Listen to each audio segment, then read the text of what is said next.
you think you're doing? Get out there and find a gay or a lesbian right now. I don't want to give him the wrong impression. Right, because you're so bloody irresistible. Hi, I'm Peter Connett with Daily Extra, and I'm here with Jessica Gunning, one of the stars of the film Pride. Welcome. Hello. Hi, thank you. Thanks for having me. So maybe let's talk about this film. It's been such a big audience hit here in Toronto. You know, this sort of spirit that's in the film, sort of this revolutionary idea of gay activism. I mean, there's questions whether that's sort of lost now, and that what's going on in that film just doesn't really exist anymore within sort of communities. I mean, what's your sense of what's going on now, and compared to what was going on in that film? Well, I've got a lot of gay friends, and I think that when we were over in the UK, Gay Pride was happening, and Imelda went actually to Trafalgar Square and announced the trailer for the film, and it was such an amazing atmosphere. Mike Jackson was there as well. They both introduced it, and it kind of went silent for a bit as they watched, and I think that in a way, that's what they're fighting for. They're fighting for it not to be an issue and a thing.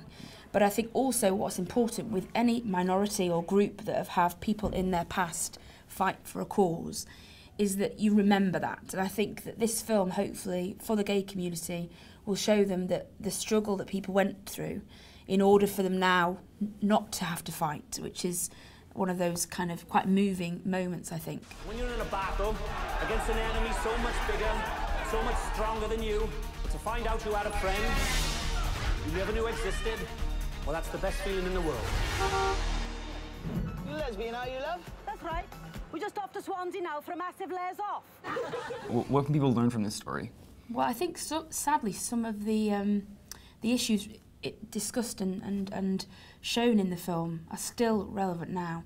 Homosexuality isn't as accepted as perhaps we would want it to be in some places. Thankfully, it's starting to be much more accepted. But this fight this year made such a difference to the laws in the United Kingdom, but also to the people. And I think that watching it, firstly, you'll learn a lot about that time, about this story. Yeah. But hopefully it will teach people a little bit about the community spirit and pulling together and having a voice and making a difference. And also it's just funny, I think. I think that's the thing that jumped off the page when we initially read the script. It's just really funny. These people made each other laugh during these times because that's all they could do, you know. If they didn't laugh, they would have cried because it was a horrible time. But this sense of this friendship and these jokes and all of the things that these people went through, hopefully people will just have a good time, but also it might change them a little bit, which was what we'd like, yeah. Yeah, I mean, I think so. I think people will probably leave that movie being like, I want to be part of something. Yeah, hopefully, yeah. It makes people want to be like, let's do something, we don't know what to do, but come on. Yeah. Yeah, which is great. Well, thanks so much for being here. Thank you. Thanks for having me. It's nice to meet you. Nice to meet you. Thanks.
They think we're here now and it is a party, it's a celebration, but only 30 years ago it wasn't. It was a very different, scary feeling. So hopefully it will remind everyone the struggle that people have gone through in order for them to have a party on Pride and not feel threatened by anything.